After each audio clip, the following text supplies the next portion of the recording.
Ratten auch auftauchen, tragen sie Vernichtung ins Land, zerstören sie menschliche Güter und Nahrungsmittel. Auf diese Weise verbreiten sie Krankheiten, Pest, Lepra, Typhus, Cholera, Ruhr und so weiter.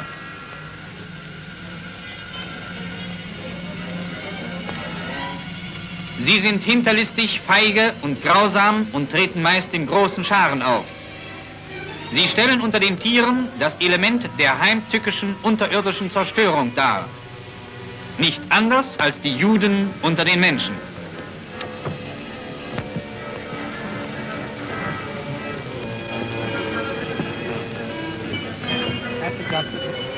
Am gefährlichsten aber wird das Judentum dort, wo ihm erlaubt wird, sich in die heiligsten Dinge eines Volkes, in seine Kultur, seine Religion und Kunst hineinzumischen und darüber seine anmaßenden Urteile abzugeben. Der Schönheitsbegriff des nordischen Menschen ist dem Juden von seiner ganzen Natur aus unverständlich und wird ihm ewig unverständlich bleiben. Für die Reinheit und Sauberkeit des deutschen Kunstempfindens hat der wurzellose Jude kein Organ. Was er Kunst nennt, muss seine entarteten Nerven kitzeln. Ein Geruch von Fäulnis und Krankheit muss es umwittern.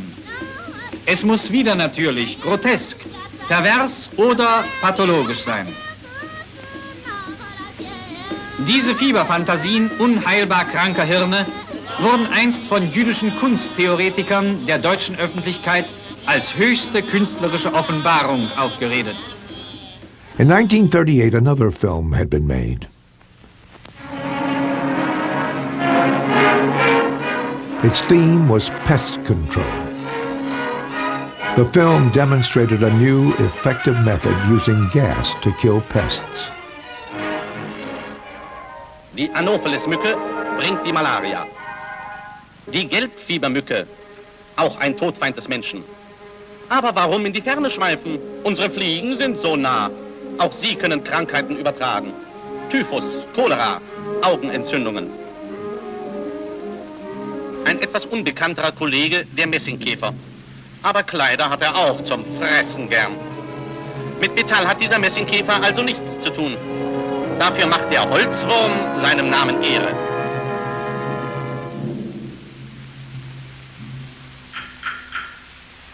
Er macht nicht einmal vor wertvollen Kunstschätzen Halt.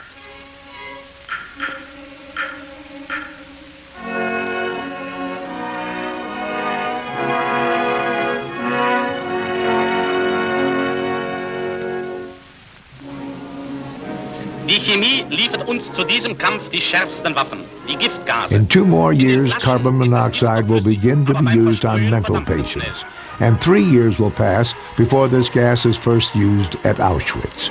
The gas is called Zyklon B. Blausäure, die ja äußerst giftig ist, eignet sich zur Schädlingsbekämpfung ganz besonders. Hier ihre einfachste Anwendungsart. Man lässt sie von porösen Gipswürfeln aufsaugen, die dann in gewöhnlichen Blechbüchsen gasdicht verschlossen werden. Mit Blausäure durchgast man größte Betriebe ohne jede Gefahr für Mensch und Material. Die Fenster werden gasdicht verklebt.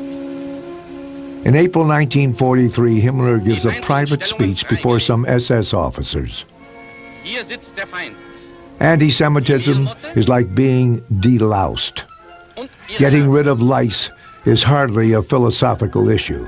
It's a matter of cleanliness. Similarly, anti-Semitism is a hygienic measure that we have been forced to endure. We shall soon be deloused. There are only 20,000 lice left. They will soon be extinct in all of Germany.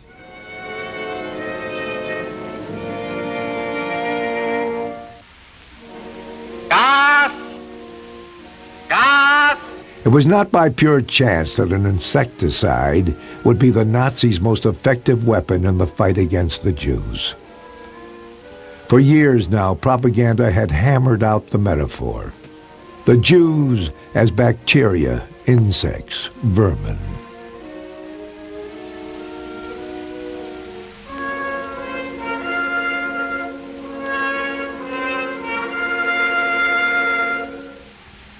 Therefore, to Auschwitz Commandant Rudolf Höss and his personnel, it cannot have been far-fetched that the stuff used to kill the camp's pests could also be used on people. For Höss, it was also a matter of delicacy. Langsam erfüllt das Gas den ganzen Raum. I was always appalled at the idea of shootings, he tells. Therefore, I was relieved to think that we might be spared all these bloodbaths, and that even the victims would be spared suffering until the end. 20 Stunden lang Blausäureeinwirkung und alle Schädlinge mit Brut und Larven sind vernichtet. Hier in diesen hellen, gepflegten Räumen gibt es keine Schädlinge. Sauberkeit und Erhaltung der wertvollen Güter bilden die Grundlagen für die Gesundheit und den Wohlstand eines Volkes. The Nazi cult of beauty functioned as a mental cosmetic. The picture of the ideal was the screen, behind which the murderers could pursue their craft. When Auschwitz Commandant Höss describes the ideal he created for his wife and children in the death camp's shadow, it is a clear expression of this function. After mass killings began, I was no longer happy at Auschwitz, he laments. My wife could not fathom my gloomy moods. She ascribed it all to my job. After it became clear to her what I did, we seldom felt the desire for sexual intercourse.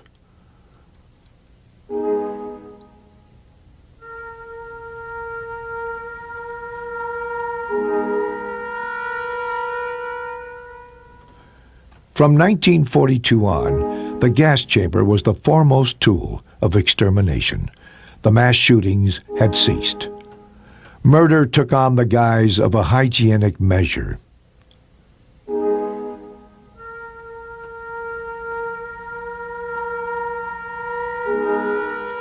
At Auschwitz, the medical aura was kept intact.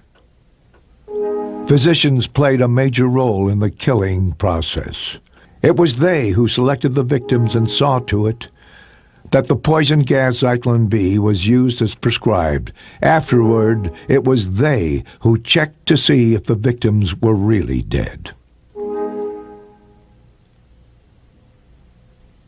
A system which forced the victims to operate the killing facilities would spare the killers the unpleasantness of their horrible trade.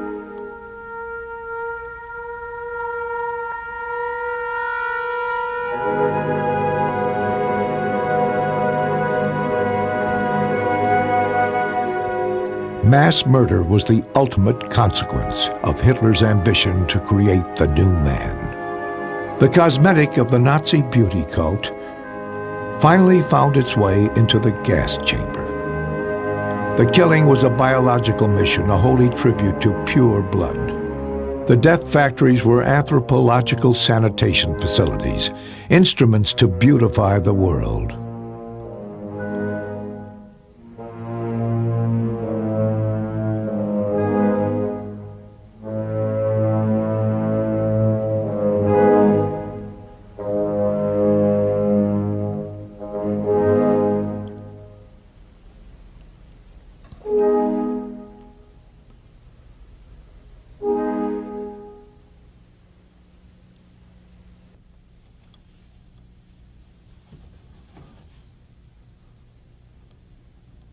I have ordered every officer to carry, besides his sword, Karl May's books on how to fight Indians.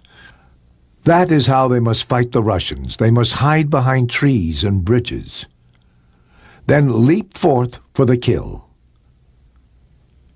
This statement by Hitler from 1942 betrays his bizarre relation to reality.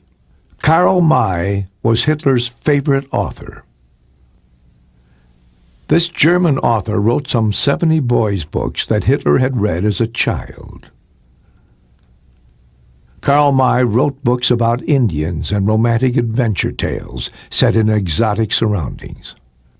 Richness of style and detail and a realism that evokes travel books are characteristic of his work. descriptions of the Indians' fire-making techniques, details on weapons, clothing, and provisions.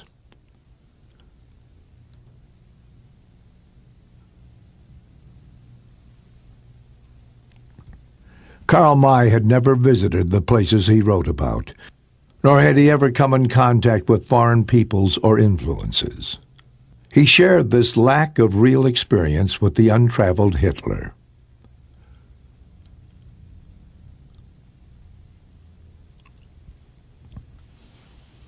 Even as an adult, Hitler continued to read Karl May's books. During the war, he could cite Karl May as proof that it wasn't necessary to know the desert to command troops in Africa.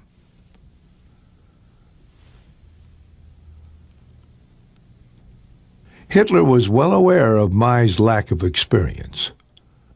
He did not regard May as a garrulous adventurer, though, but rather, in all seriousness, as a fount of wisdom. He saw in Karl May a kind of armchair visionary with a clairvoyant's access to distant realities.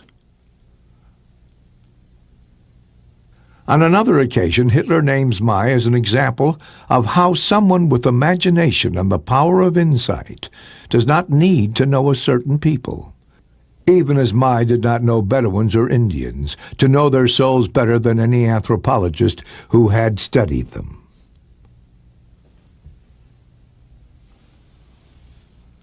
To Hitler, Karl May was proof that one needn't travel to know the world.